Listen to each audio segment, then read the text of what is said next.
Name is Varsha Dubey and watching NBT live. आज के हमारे सेशन में हम एक ऐसी बीमारी के बारे में बात करने वाले हैं जो आजकल काफ़ी ज़्यादा फैल रही है, स्पेशली पुणे में। हम बात कर रहे हैं जीबीएस की। आज हम आपको बताएंगे कि आखिर में जीबीएस है क्या, इसके क्या कारण हैं, क्या लक्षण हैं और क्या इसकी कोई ट्रीटमेंट्स अवेलेबल हैं भी या नहीं, जिसके लिए हमारे साथ मौजूद हैं neurologist doctor Kunal Behrani. Hello doctor. Hello, how are you? I am good. Doctor, आज हम बात करने वाले हैं जीबीएस के बारे में, जो बीमारी मैंने बताया कि पुणे में काफ़ी ज़्यादा आजकल फैल रही है। तो क्या है ये जीबीएस? देखिए, जीबीएस पहली चीज़ तो ये कोई नई बीमारी नहीं है। इसका पूरा नाम अगर हम बात करें तो इसको हम जीबी सिंड्रोम, गुलेन-बारे सिंड्रोम कहते हैं। सो जीबीएस एक न्यूरोलॉजिकल प्रॉब्लम है, एक खतरनाक न्यूरोलॉजिकल प्रॉब्लम जिसको हम कहते हैं, क्योंकि इसकी बीमारी जो होती है वो मेनली जो हमारी नर्व्स होती है। सो हमारी नर्व्स बेसिकली दो तरह की है, हमारी sensory nerves, motor nerves. Sensory मतलब जो नर्व्स हमारी सेंसेशन कैरी करती है, जैसे हम छू रहे हैं, टच कर रहे हैं, वो हमारे सेंसेशंस ब्रेन में जा रही है।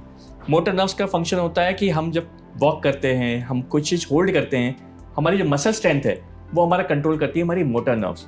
अब जब ये नर्व्स, चाहे वो सेंसरी नर्व्स हैं, मोटर नर्व्स हैं, ये जब डैमेज होती हैं, ये जब खराब होती हैं, तो ये जीबी सिंड्रोम के सिम्टम्स पैदा होते हैं। क्या क्या इसके सिम्टम्स होते हैं? अब जब हम जीबी सिंड्रोम की बात करें, जो इनिशियल सिम्टम्स लोगों को दिखाई देते हैं, जो हम देखते हैं, टिंगलिंग सेंसेशन, झंझनाहट होना, सुनपन होना, यूजुअली स्टार्ट होता है लेग से, बिकॉज जितनी भी ये जीबी सिम्टम्स होते हैं वो नीचे से ऊपर आते हैं, मतलब लेग से ऊपर आते हैं। झंझनाहट होती है, सुनपन होने लगता है, जब हम चलते हैं तो हमें लग रहा है कि जैसे हम बड़ा गद्दे के ऊपर चल रहे हैं, हमारी एहसास नहीं हो पा रहा है हमें। अब जब ये सिम्टम्स बढ़ते हैं तो हमें धीरे धीरे लगता है कि हमारे कमज़ोर पड़ रहे हैं पैर, हम चल नहीं पा रहे हैं, हमारी जो हाथ की स्ट्रेंथ है वो कमज़ोर हो रही है, हम हाथ उठा नहीं पा रहे हैं। कुछ परसेंटेज में चेहरे में भी बीमारी के सिम्टम्स दिखने लगते हैं, जैसे हम गाल हैं हमारे वो थोड़े से फुला नहीं पाते हैं, आई को क्लोज नहीं कर पाते हैं। अब जब ये कुछ पेशेंट्स में सिम्टम्स तेज़ी से बढ़ते हैं तो ये पेशेंट बेड बाउंड हो जाते हैं, मतलब बेड पे भी आ जाते हैं, क्योंकि इनकी इतने हद तक सिम्टम्स बढ़ जाते हैं, इनका चलना फिरना मुश्किल हो जाता है। ओके, और ये किन लोगों में ज़्यादा होने के चांसेस होते हैं? देखिए, जीबीएस सिंड्रोम जो होता है, अगर हम बात करें इसकी वजह, तो यूजुअली जीबीएस जो होती है वो इम्यून मीडिएटेड डिसऑर्डर होता है। इम्यून मीडिएटेड का मतलब होता है हमारी जो इम्यून सिस्टम है वो हमारे अपने ही सेल्स को नष्ट करती है। जो हमारा इम्यून सिस्टम है वो थोड़ा सा चेंज हो जाता है, ट्रिगर हो जाता है, हमारे अपने नर्व्स को नष्ट करती है। अब वो क्यों ट्रिगर होता है? कहीं ना कहीं दो इन्फेक्शन, एक होता है कॉमनली रेस्पिरेटरी इन्फेक्शन, एक होता है जीआई इन्फेक्शन, गैस्ट्रोइंटेस्टाइनल इन्फेक्शन। हाल फिलहाल में जैसे हमने देखा है पुणे में आउटब्रेक हुआ बिकॉज ऑफ गैस्ट्रोइंटेस्टाइनल इन्फेक्शन। एक कॉमन बैक्टीरिया कैम्पाइलोबैक्टर जेजुनाई, जो कॉमनली हम देखते हैं, जो हमारा खराब पानी होता है, कंटामिनेटेड वाटर होता है, उसमें ज़्यादा कॉमन ये बैक्टीरिया मिलता है। ये कहीं ना कहीं जब हम कंज्यूम करते हैं तो हमारा जो गट में ये बैक्टीरिया जब जाता है तो because of that infection, initial में पेन एब्डोमेन, पेट में दर्द होना, पतले दस्त होना, ये तो एक दो दिन में ठीक हो जाता है, लेकिन जो इसका अंश है वो हमारे इम्यून सिस्टम को खराब कर देता है और इम्यून सिस्टम एंटीबॉडीज बनाने लगता है उसके अगेंस्ट। अब वो एंटीबॉडीज हमारे सेल्स को नष्ट करने लगती है। सो ये एक तरह का ऑटोइम्यून डिजीज जो हमारे सेल्स को नष्ट कर रही है। अब इसलिए इसका जरूरी है जानना या सिम्टम्स को रिकॉग्नाइज करना, क्योंकि अगर हम टाइम चलते इसको हम नहीं सिम्टम्स को जानेंगे, कई बार लोगों को पता ही नहीं चलता कि इनको जीबीएस के सिम्टम्स शुरू हो गए, लोग इग्नोर करने लगते हैं। लोगों को पता होना चाहिए इन्फेक्शन, चाहे वो डायरिया हो, किसी को रेस्पिरेटरी इन्फेक्शन हो। हम अपने कंट्री में अपने जो बिकॉज हमारी जो ऐसी डेमोग्राफी है, हमारे बहुत क्लाइमेट चेंज होता है, बहुत कॉमनली हमारे आउटब्रेक्स होते हैं इन्फेक्शंस के, कॉमनली सीजनल फ्लू होते हैं, वायरसेस होते हैं। ये ऐसे सीजनल फ्लू में भी इस तरह के जीबी सिंड्रोम देखने को मिल जाते हैं। हाल फिलहाल में जब हमने पैंडेमिक देखा, कोविड, उसमें भी जीबीएस के केसेस बढ़ गए। कोई भी इन्फेक्शन इस तरह के जीबीएस के सिम्टम्स को बढ़ा देता है। लेकिन ये एकदम से कैसे आउटरेज हो गया? देखिए, एक ये आउटब्रेक हुआ कैम्पाइलोबैक्टर जेजुनाई का because of contamination of water, जिसकी वजह से नंबर्स बढ़े। अब आज के या कल के आंकड़ों की बात करें, समवेयर अराउंड मेरे ख्याल से 110-120 केसेस दिख रहे हैं हमें। कुछ डेथ्स भी हुई हैं। यस। तो ये जो नंबर्स जीबीएस के दिखे, इसके पीछे अगर हम बात करें कितने लोगों को ये इन्फेक्शन हुआ, तो जो सर्वेलेंस के आधार पे बताया जा रहा है लगभग 60,000, 70,000, 80,000 लोगों को इन्फेक्शन हुआ, वो भी जिनको हम सर्वेलेंस करके पता चल पा रहा है हमें। सो कई तो ऐसे हैं लोगों को जिनको हमें पता ही नहीं चल पाया कि इनको इन्फेक्शन हुआ कि नहीं हुआ। तो अगर मैं आंकड़ों की बात करूं तो जीबी सिंड्रोम ऐसा नहीं कि बहुत कॉमन बीमारी है, 1 लाख में से 1 से 2 लोगों को ही होता है।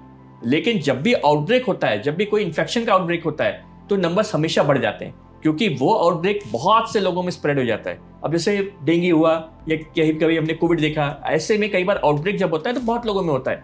अब ये इन्फेक्शन ऐसे होते हैं जो कॉमनली जब पेशेंट को ट्रिगर करते हैं, इम्यून सिस्टम को ट्रिगर करते हैं, तो जीबी सिंड्रोम के सिम्टम्स दिखने लगते हैं।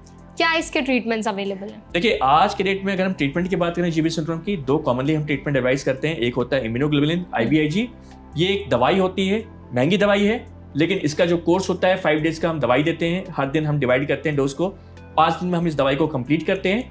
दूसरा ट्रीटमेंट ऑप्शन है प्लाज्मा एक्सचेंज। ये प्लाज्मा एक्सचेंज लाइक डायलिसिस होता है, जिसको हम खून की सफाई करते हैं। खून की सफाई करने से जो हमारा एंटीबॉडीज होता है वो हम बाहर निकाल देते हैं। IVIG भी एक इम्यूनोग्लोबुलिन होता है जो एक्ट करता है एंटीबॉडीज पे। तो ये ट्रीटमेंट ऑप्शंस दो हैं जो कॉमनली अवेलेबल हैं हमारे अपने कंट्री में, जिसको भी हम दे सकते हैं। किसी को हम IVIG देते हैं, किसी को हम प्लाज्मा एक्सचेंज देते हैं। और मेडिकेशंस? यही मेडिकेशन से सबसे इंपॉर्टेंट IVIG या प्लाज्मा एक्सचेंज। इसके अलावा कुछ सिम्टोमेटिक ट्रीटमेंट है, लेकिन सबसे इंपॉर्टेंट यही दो दवाइयां हैं, IVIG या प्लाज्मा एक्सचेंज, जो हमें समय पे रहते हुए पेशेंट को जरूर देना है। अगर हम कई बार ऐसा भी होता है कि हम डिले करें इसको देने में, तो पेशेंट के सिम्टम्स बढ़ जाते हैं। वहां पे हमारे लिए मुश्किल हो जाती है। 15 से 20% मरीजों को मैकेनिकल वेंटिलेशन की जरूरत पड़ जाती है, पेशेंट वेंटिलेटर पे चला जाता है, क्योंकि लोगों की जो रेस्पिरेटरी मसल्स होती हैं, चेस्ट की मसल्स होती हैं, वो कमजोर पड़ जाती है। लोगों को सांस लेने में दिक्कत होती है, लोगों को खाना खाने में दिक्कत होने लगती है, वहां पे प्रॉब्लम आती है। इसलिए समय पे सिम्टम्स को पहचानना जरूरी है और समय पे ट्रीटमेंट करना भी जरूरी है।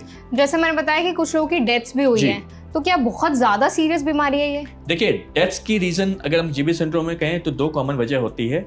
या तो पहली वजह कि जो हमारी रेस्पिरेशन है वो बहुत खराब हो गई, मैकेनिकल वेंटिलेशन की रिक्वायरमेंट बहुत ज्यादा बढ़ गई, वहां पे मुश्किल होती है। दूसरी चीज होती है कार्डियक।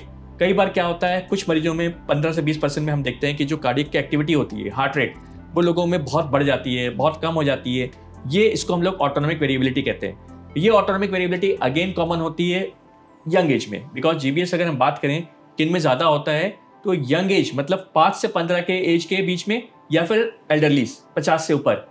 ये दो एज ग्रुप ऐसा होता है जिनमें जीबीएस सिंड्रोम के होने के चांसेस हमेशा ज्यादा होते हैं। ओके, एंड क्या-क्या प्रिकॉशंस लेने चाहिए? देखिए सबसे इंपॉर्टेंट प्रिकॉशंस है जीबीएस सिंड्रोम ना हो, क्योंकि आज सबको पता है कि जीबीएस सिंड्रोम फैला हुआ है, एक पुणे में आउटब्रेक है। तो हमें आज भी ध्यान देना है बेसिक चीजों पे, hand sanitization, hand sanitation, proper hygiene.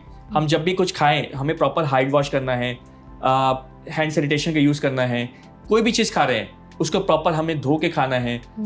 एक कॉमन वजह जीबीएस सिंड्रोम की ये भी होती है, हम लोग बिना पके हुए हम लोग मीट्स वगैरह कंज्यूम कर लेते हैं। तो कुछ भी हम खा रहे हैं, मीट्स खा रहे हैं, तो प्रॉपर पके हुए पका के खाएं।